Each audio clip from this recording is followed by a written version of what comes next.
Como todos los sábados, pues iniciamos ahora nuestra conferencia semanal.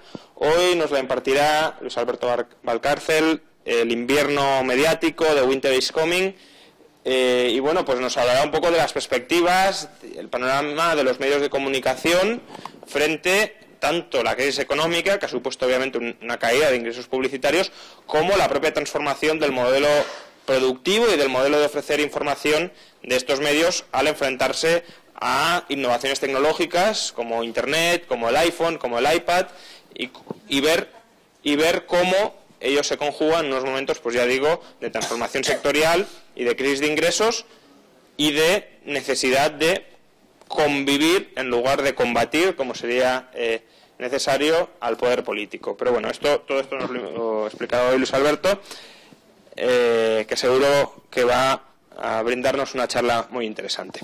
Muchas gracias, Juan Ramón. Bueno, gracias a todos por estar hoy aquí en un día tan desapacible. Y gracias por el Juan de Mariana por invitarme a dar esta charla. Esta charla va sobre medios de comunicación. Así que vamos a echar un vistazo, si les parece, a cómo están las relaciones entre el poder y la prensa. Enero de 2012, sede de Unidad Editorial. Anodino acto en la sede del grupo mediático al que asisten nada menos que 6 ministros del flamante gobierno de Rajoy. Y el director del diario El Mundo, Pedro J. Ramírez, no desaprovecha la oportunidad para pasar la gorra y, mirando a los ministros, les dice que exactamente estas palabras textuales: no podemos hacer las inversiones necesarias para mejorar la conectividad, ni tampoco podemos cambiar los rígidos marcos laborales que estrujan hoy a las empresas. No soy partidario de las ayudas, pero no hay otra salida que implementar un plan integral de reconversión de la prensa. En otras palabras, que las pérdidas las paguen los ciudadanos en nombre de la democracia y el pluralismo. Si rescataron a las teles privadas, también tienen que salvarnos a los otros. Así es como piensan los editores de prensa. Y es lo que vienen clamando desde el 2009 en el lobby que tienen representado a través de AEDE. Y recuerdo que ya lo dijo el director de La Razón, Francisco Marhuenda, cuando le entrevistamos en Periodista Digital: ¿por qué socializamos el carbón y no la prensa? La prensa es un elemento fundamental en la arquitectura de la democracia. Ya uno no puede evitar recordar las palabras del economista Thomas Sowell cuando decía: la política es el arte de conseguir que tus intereses egoístas parezcan intereses nacionales. Y eso es lo que han hecho los editores de prensa de alguna manera. ¿Qué tipos de privilegio? Bueno, los editores de prensa, es verdad que cada vez menos, están aguardando a su Sarkozy. Sarkozy en una forma de figura bíblica alada que descienda de los cielos con un plan de ayudas como el que impulsó en el año 2009. ¿Qué tipos de privilegios dio Sarkozy a la prensa? Por ejemplo, el aplazamiento del aumento de las tarifas postales o el aumento de la inversión publicitaria del Estado en la prensa escrita, que se duplicó. Pero mi favorita es esta: fomentar la lectura de la prensa entre los jóvenes. Esos que están todo el día conectados al Internet, con el iPad, con los móviles y tal, pues obligarles a leer periódicos de papel. Así, todos los franceses disfrutarán de una suscripción gratuita durante un año al diario de su elección al cumplir los 18 años. Gracias, pues, con la excusa de la dorada juventud y la necesidad de salvar a la prensa de papel. ¿Qué pasa aquí en nuestro país? Pues Zapatero prefirió, en lugar de cuidar a la prensa vegetal, pues cuidar a las televisiones. Rajoy parece ir por el mismo camino. Lo demostró al permitir la fusión de Antena 3 y La Sexta, que competencia había tumbado. Y es que la conclusión es que el socialismo de derechas es también catódico. Esa es la primera conclusión a la que llegamos. Veamos ahora cómo se está desmoronando el sector periodístico. En los últimos 4 años han cerrado 57 medios de comunicación y se han despedido a 6.500 trabajadores. La publicidad sigue cayendo en picado desde al menos 5 años. 2013 será otro año nefasto para la publicidad, que hará mucho daño, sobre todo en la televisión y en la prensa. Como me dijo un alto directivo de televisión, si esto nos afecta a nosotros, imagínate al resto. Y es verdad. Los anunciantes los ven todo negro hasta bien entrado 2014. La crisis nunca vienen solas. Además de pintar de rojo las cuentas de resultados de los medios de comunicación, también afectan a la calidad del producto. Y en este caso a la práctica periodística. Lo resumía muy bien Elsa González, la presidenta de la FAPE. Decía, se hace un periodismo de declaraciones de políticos o de famosos y damos voz a quienes tienen poco que decir. Las noticias de elaboración propia son escasas, mientras crece el recurso de copiar y pegar. El resultado es la proliferación del rumor, de los contenidos sin contrastar y la escasez de originalidad. Se ha impuesto el espectáculo de la tensión, la posición política predeterminada y la polémica como negocio. En definitiva, y esta es un poco la tesis que vengo a argumentar en esta charla con vosotros, es que estamos a las puertas de un invierno mediático. Y utilizando la expresión de Juego de Tronos, jugando con ella, winter is coming. Los amos del papel hibernan en sus cuevas mientras aguardan la llegada de su Khaleesi, de su princesa, que les coja de la mano, su princesa Sarkozy, que les coja de la mano y les lleva a la tierra prometida. Otros pensamos que lo que hay que salvar no es ni a los periódicos ni a la prensa, sino al periodismo, la práctica real del periodismo. En este invierno mediático que se avecina se da una situación que no veíamos desde el felipismo. El gobierno de Rajoy no tiene frentes mediáticos abiertos. El marianismo ha conseguido el escenario que deseaba, evitar cruentas batallas mediáticas, como las que tuvo que enfrentar Aznar con Prisa o Zapatero, por ejemplo, con la COPE. Nadie le plantará cara, y todo esto sin poner un euro. La verdad que la situación es, sí que es deseable.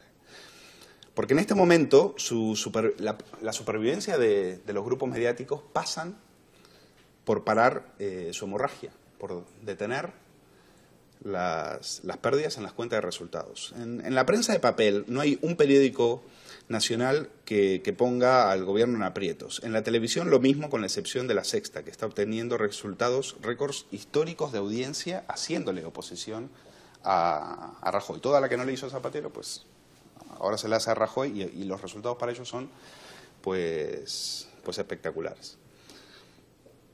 Algún despistado publicaba en internet que iba a haber represalias contra La Sexta, pues de parte del gobierno, pues nada de eso. Su oposición está calculada y amortizada sobre todo también a través de un gran favor que hizo el gobierno del PP a La Sexta y a Antena 3 al destrabar la fusión que había torpedeado competencia.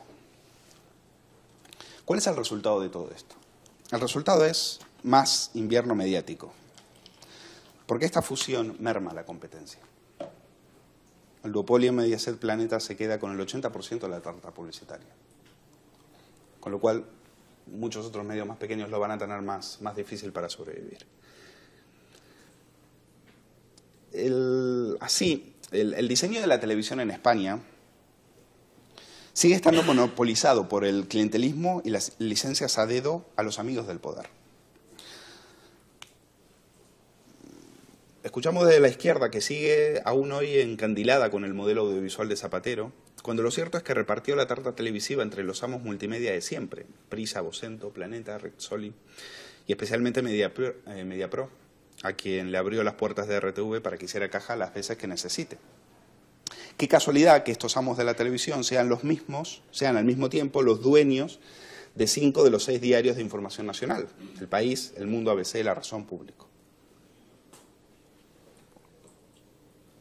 A esto hay que sumarle el derrumbe de las televisiones autonómicas, quienes ya oyen golpear a la crisis detrás de sus muros. Solo en dos televisiones autonómicas, Telemadrid y Canal Nou, habrá casi 2.000 despidos. Y es que como diría en este caso Juan Luis Ebrial, no solo en la prensa escrita se vivía muy bien. Me contaba un trabajador de una autonómica que muchos empleados de su televisión, a muchos empleados de su televisión les llamaban los inmortales. Y esto era porque al morir no iban a pasar a mejor vida, porque mejor vida que la que tenían como empleados de la televisión autonómica no iban a tener. Por no hablar de RTV, en la cual el gobierno de Rajoy no se ha atrevido a hacer cirugía mayor para detener la gangrena fiscal que implica mantener una televisión de 6.500 trabajadores, que nos cuesta al año 800 millones de euros. Y esto es lo que me parece un poquito obsceno, muchos de sus altos directivos cobran más de 200.000 euros al año. Algo que incluso sonrojaría a algunos tiburones de las cajas de ahorros.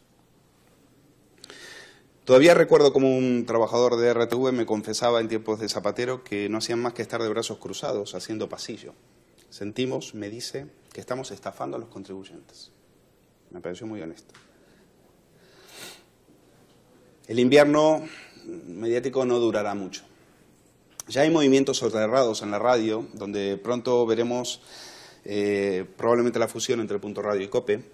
En el papel sobran cabeceras, en diciembre posiblemente desaparezca un diario económico, en 2013 veremos la fusión probablemente de ABC con otro diario, y la desaparición, esperemos que no, pero todo apunta a que sí, de otra cabecera nacional.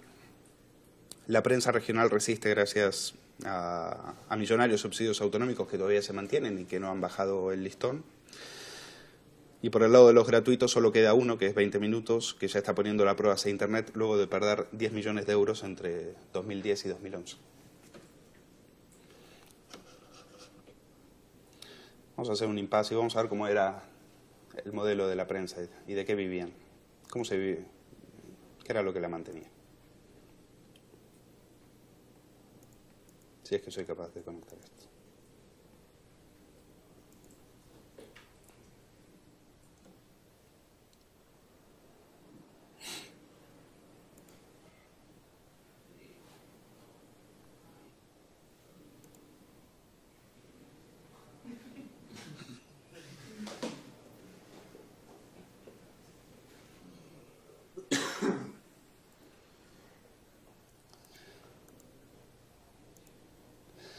Bueno, quería mostrarles una breve, muy breve escena que a mí me llama la atención cada vez que la veo, porque es una escena que demuestra como era algo que en este momento me parece imposible. Está quitada de la película Sweet Smell of Success, Chantaje en Broadway, dirigida por Alexander McKendrick en 1957. No es una gran película, es una película bastante pasable, la verdad.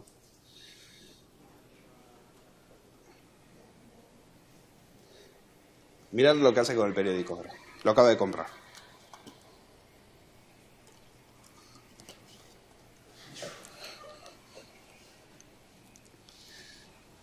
Bueno, es llamativo, ¿no? Es decir, claro, el modelo de la prensa en el año 57 y hasta hace muy poco, pues era eso. Es decir, tú ibas con calderilla al kiosco, le dabas una moneda, ni te fijabas prácticamente, miras lo que tenías que tener y lo tirabas. Hoy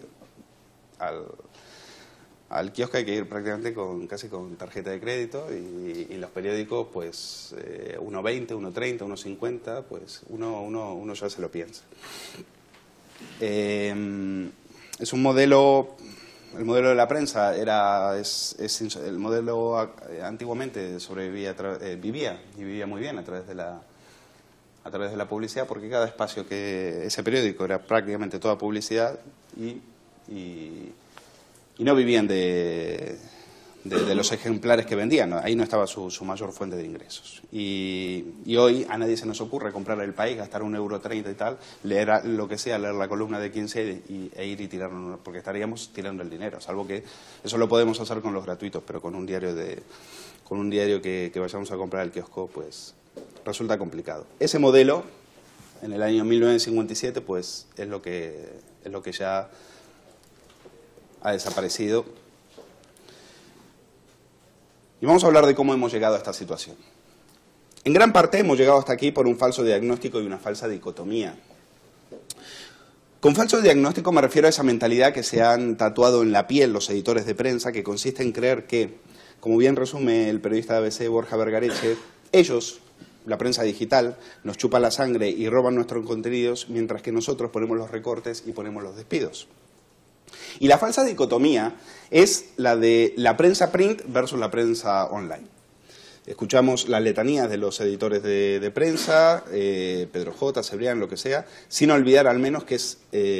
vamos a escuchar, mejor dicho, a lo que decía Pedro J en este caso, sin olvidar que es uno de los pocos editores de prensa que se ha molestado en analizar exhaustivamente el reto de Internet y sus posibilidades de negocio.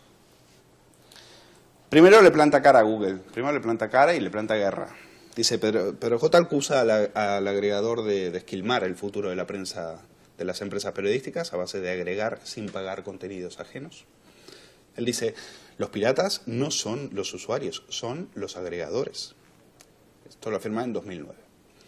Porque mi convicción es que es imposible separar el futuro del periodismo del futuro de los periódicos. Esto lo dijo Pedro J, de hecho lo dijo en una reunión una reunión organizada por Google, donde tenía al lado otros editores de prensa de otros lados, y luego después Google se ríe un poco de él porque lo dibujó como un vikingo contra el aparato mediático, una caricatura de lo que era él con una lanza frente al futuro, lo que sería Google.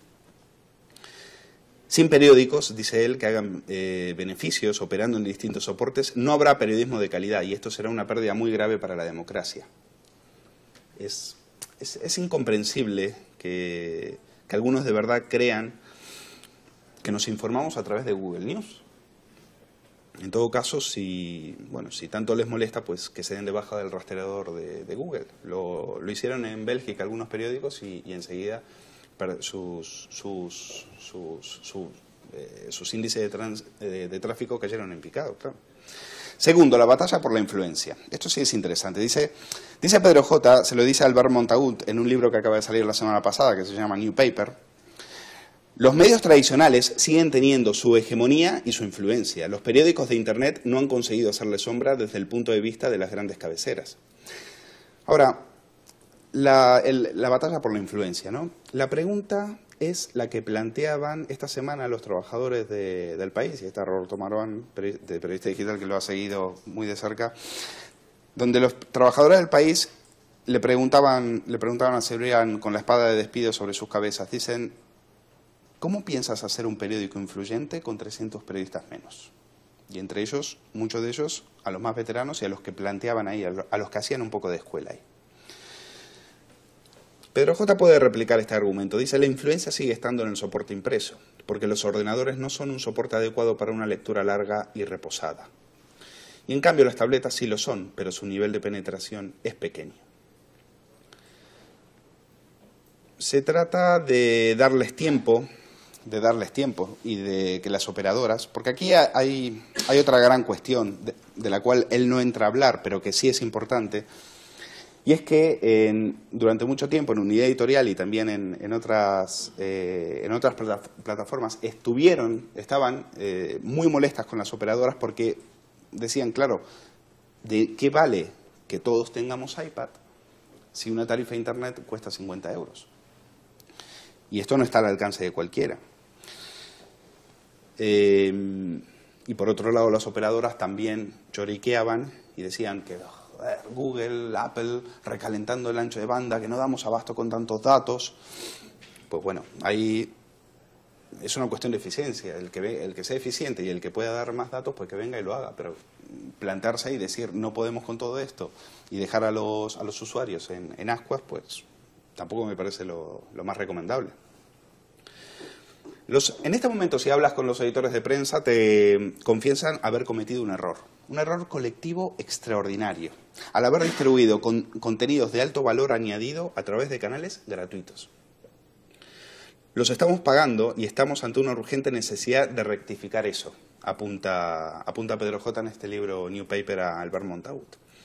Pedro J se echa en cara el sometimiento, sí, a la tiranía numérica de las audiencias, y constata que, bueno, apenas el 3% de esos usuarios únicos era el que consumía el 50% de las páginas visitadas. Es decir, los lectores eran como transeúntes que solo pasaban por ahí mirando el escaparate, es decir, no dejaban un eurito en el mundo. ¿Qué quiere decir esto? Pues que el invierno mediático anuncia también el regreso del modelo de pago. Pedro J.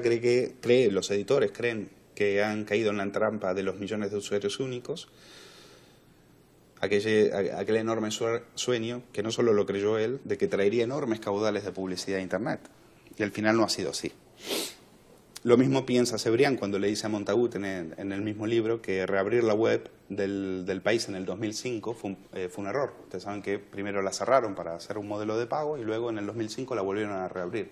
Y de eso en Prisa hoy se arrepienten. Y es que Pedro J., amén de su habitual autobombo orbitero, al que nos tiene acostumbrados, cada vez que puede, no ha tenido pelos en la lengua en reconocer que todos los editores de prensa de nuestro país siguen pagando caro el haber creído que el aumento de lectores online compensaría económicamente la fuga de compradores de la edición impresa. Según decía en la London School of Economics y recogía Periodista Digital, textual, esta incapacidad de monetizar a través de la publicidad el desarrollo online convierte en potencialmente ruinoso el espectacular crecimiento de nuestra audiencia. Porque los miles de lectores que perdemos son de pago y los millones que ganamos a través de nuestras webs acceden gratuitamente sin tan siquiera tener que registrarse. Es el camino garantizado hacia el suicidio. El director del Mundo afirmaba que los editores y responsables de medios con más éxito en la web debemos hacer una seria autocrítica. El actual declive de las empresas periodísticas, sostenía, llegó con la presentación del iPad en noviembre del 2010 en forma de reprimenda del fallecido Steve Jobs, cuando le dijo en una comida a los del New York Times. Les dijo que no les iba a facilitar los datos de quienes compraran su periódico a través del Apple Store. Y Jobs les dijo una frase que les quedó marcada. Fue demoledor, como era Jobs. Yo no soy el que os ha metido en este lío. Sois vosotros los que os habéis dedicado durante los últimos 5 años a regalar vuestros periódicos online sin quedaros con las tarjetas de crédito de los lectores. A partir de esto, autocrítica y a partir de esto, pues, flagelación de los editores de prensa. Dice nuestro admirado Carlos Rodríguez Brown, que el mejor amigo del hombre no es el perro, sino el chivo expiatorio. Y el mal llamado tsunami digital ha sido la excusa perfecta para ocultar decisiones empresariales disparatadas y megalómanas. ¿Podría haberse evitado esta crisis de la prensa? En gran medida sí. Si la tecnología hubiera sido vista como una oportunidad y no como una amenaza. Si políticos como Zapatero no hubieran encandilado a los editores con la TDT, haciendo que se lanzaran aventuras mediáticas suicidas en las que no tenían experiencia ni dinero para llevarse a cabo. ¿Cuántos despidos podrían haberse evitado si Unidad Editorial no se hubiera metido en el ruinoso negocio de BO7? ¿Quién mandó a Robles a invertir más de 100 millones de euros en un diario de papel dirigido por un gurú de Internet y en el que se pagaban sueldos de hasta 90.000 euros al año? Y dentro de este tsunami digital, ¿tenemos que incluir el fracaso de Soy2.es, de ADN.es y de Factual? Entonces, dejemos de llamar tsunami a lo que no fue más que una lluvia fina que nos empapó a todos y con la que llevamos conviviendo desde 1995. Ni un solo editor de prensa puede decir que no tuvo tiempo a reaccionar con la llegada de lo digital. Lo que sucedió es que muchos estaban más ocupados endeudándose hasta las cejas en el casino financiero o metiéndose a jugar a ser los Ted Turner del siglo XXI y ahora pues eso se está pagando caro. No ellos, pero sí sus empleados. No sabemos cuál es el camino correcto y estamos obligados a probarlo todo hasta que lo hayamos encontrado. Recordemos lo que a fines de los años 90 nos recordaba Virginia Postrel, ex editora de la revista Reason, en su libro The Future and Its Enemies. El desafío más importante de los mercados hoy no es la ideología del socialismo, sino la ideología de la estabilidad. La noción de que la buena sociedad es aquella con inmovilidad, predicción y control. Por lo tanto, el rol del Estado de esta perspectiva no es tanto reasignar la riqueza como redireccionar, dirigir o poner fin a la impredecible evolución del mercado, es decir, el miedo al futuro. Pero en el intermedio habrá que minimizar los daños, no caer en tentaciones megalómanas, flexibilizar los costes laborales, gastar menos de lo que se ingresa, exigir reducción de impuestos y apostar siempre por hacer periodismo. como dice Alberto Arévalos, un editor de prensa peruano, a los diarios no los matará Internet, lo que los matará será el aburrimiento. Es cierto, pero que el invierno mediático que se nos viene encima no nos haga olvidar que allí donde existe un gobierno saqueando a sus ciudadanos con la complacencia de la prensa, allí donde exista eso, jamás habrá ni libertad ni prensa. Muchas gracias.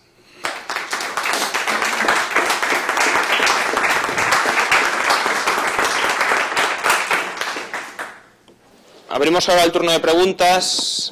Hemos cambiado el sistema. Para quienes estéis desde casa, lo que vamos a hacer va a ser recopilar ahora todas las preguntas que nos mandéis. Se las vamos a pasar todas juntas al ponente. Una pregunta y un comentario.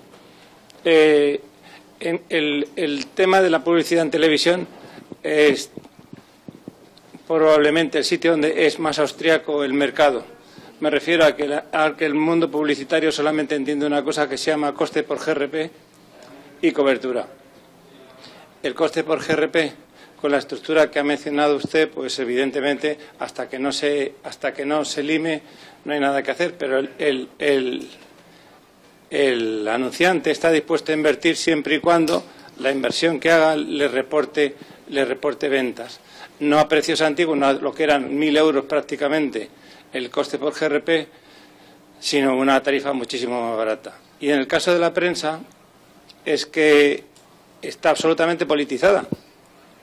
La lectura es como las tertulias, ya se sabe quién va a decir qué en qué sitio. Luego, por lo tanto, el modelo político de los medios o el modelo político de los medios en prensa tiene que cambiar sustancialmente para que sea prensa libre y la gente se gane al lector. Gracias. Bueno, no lo sé. Habrá que... el problema es que en estas condiciones, a partir de ahora hay un duopolio, con lo cual le voy a contar una anécdota. Yo, televisión no es lo que yo más controlo, y el tema publicitario también se me escapa. Pero sí es verdad que ellos están en una posición donde le pueden decir al anunciante, pues mira, o lo haces con nosotros, esto es un caso real, o lo haces con nosotros, o bueno, tú verás. Es decir, ¿a dónde vas? Es decir, ¿qué te queda detrás de eso, ¿no? Entonces, claro, están en una posición ahora de dominio donde pueden exigir más. Pero al fin de cuentas, pues el enunciante tendrá la última palabra. Las perspectivas de los anunciantes es que hasta 2014 esto va a seguir plano y cayendo más que plano, cayendo en picado, con lo cual los precios pues tendrán que ser más accesibles. También tenga en cuenta que en el tema de la publicidad en televisión también tiene que ver mucho con las marcas. Es decir, por ejemplo, hay marcas que jamás se auspiciarían en Sálvame y otras sí. Es decir, y las marcas que no se auspiciarían en Sálvame por ahí son las que la televisión quiere, porque son marcas de más prestigio y son las que dejan más dinero. Pero claro, si esto, por ejemplo, hay una gran dualidad en Telecinco. Es decir, en Telecinco tienen muchísimo share, pero no tienen la publicidad que se entendería que es acorde a ese share. Y también tiene que ver por la calidad de algunos contenidos. Hay marcas que no quieren estar en ciertos programas. ¿Cree que Internet, pero entiendo Internet no como los medios periodísticos por Internet, sino las redes sociales, el periodismo disperso, etcétera, puede terminar sustituyendo al periodismo tradicional? Por ejemplo, por los miles de tweets o de blogs que se producen, de entradas de blog que se producen en cada momento. No, no sé, no me atrevería a decir a sustituir. Está claro que en este momento están convergiendo y tendrán que convivir como